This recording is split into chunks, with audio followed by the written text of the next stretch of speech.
गोला गोकर्णनाथ जो कि छोटी काशी के नाम से प्रसिद्ध है, इसमें सावन मास मेले में लाखों की संख्या में कांवड़िए श्रद्धालुगण आते हैं। इसको लेकर के डॉक्टर साहब क्या कहेंगे? सबसे पहले मैं आपके चैनल के माध्यम से सभी कांवड़ियों को अपनी तरफ से हार्दिक स्वागत एवं अभिनंदन करूंगा और उन सबसे यही कहूंगा कि मतलब अपने जो धार्मिक यात्रा है उसको मतलब श्रद्धा की तरह से देखते हुए आगे बढ़ें और पूरी तरह से भगवान शिव पे जल अर्पित करें और यहाँ आके पूरी तरह से श्रद्धा से कांवड़ियों की तरह ही रह के पूरी यात्रा अपनी कंप्लीट करें। जैसे कि श्रद्धालु आते हैं जो भक्त छोटी काशी में, उनको प्रॉब्लम हो जाती है, कभी एक्सीडेंट भी हो जाते हैं और भी सारी समस्याएं आती हैं शारीरिक, उसके लिए क्या करें? उन सब के लिए मैं आज से अपनी जो एक एम्बुलेंस है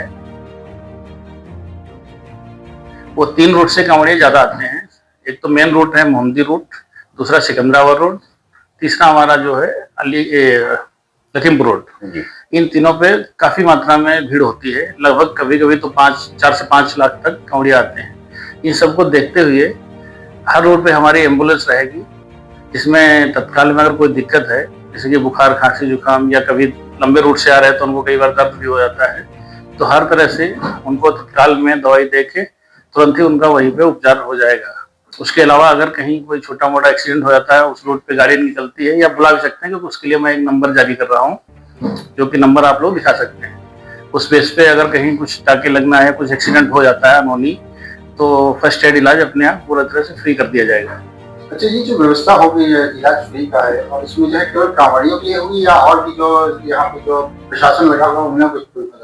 हाँ, कांवड़ियों के साथ साथ में जो जैसे हमारे कई बार शहर के आस पड़ोस के लड़के, यंग लड़के जो है वॉलंटियर्स के तौर पे काम करते हैं, जो पूरी तरह से एक तरह से प्रशासन के साथ हाथ में हाथ डाल के पूरी मेहनत करते हैं। और उसके साथ में प्रशासनिक व्यक्ति हुए या हमारे पुलिस भाई हुए, इन सब के लिए कहीं न कहीं हम पूरी तरह से फर्स्ट एड से लेके सारी दवाएं तत्काल में प्रोवाइड कराएंगे।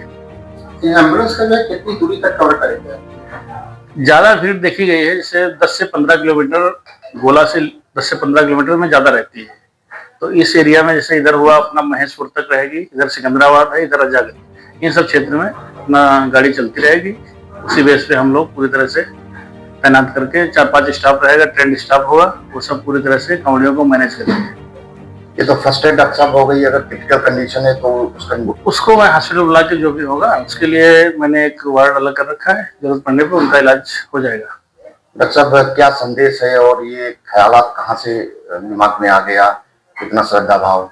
एक्चुअली मैं देख रहा हूँ कि हमारे जो मुख्यमंत्री जी हैं वो एक तरह से पूरी तरह से धार्मिक क्षेत्र से आते हैं। उन्होंने एक तरह से धर्म के साथ साथ राजनीति में आए हुए हैं। पूरा उनका एक तरह से रहता है कि मतलब धार्मिक यात्राएं हर तरह से सुगम हो, कभी कोई उन्माद न फैले।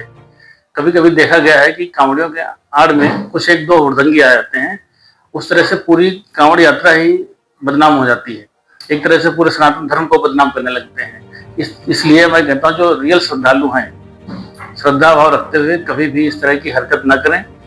मतलब जो अगर कुछ गलती हो भी जाती है कहीं न कहीं, तो तोड़ फोड़ करने की जरूरत नहीं है, उसमें आपसी सामंजस्य बैठा के पुलिस प्रशासन की मदद लेके कानून के साथ ही रह करके काम करें। कभी हुड़दंग करने की कोशिश ना करें, इससे क्या होता है पूरा एक धार्मिक आस्था पर चोट पहुंचती है। इसमें 1-2 लोग होते हैं केवल, वो नशे का सेवन करके कभी न कभी गलती कर देते हैं। पूरी तरह से धार्मिक यात्रा को धार्मिक ही बना के रखें, नशे से दूर रहें, अपने जो भी रास्ते हैं उसको सुगमता से पूरी करें। बाकी हम लोग यहाँ गोला क्षेत्र में पूरी तरह से उनकी मदद के लिए हमेशा तत्पर रहेंगे।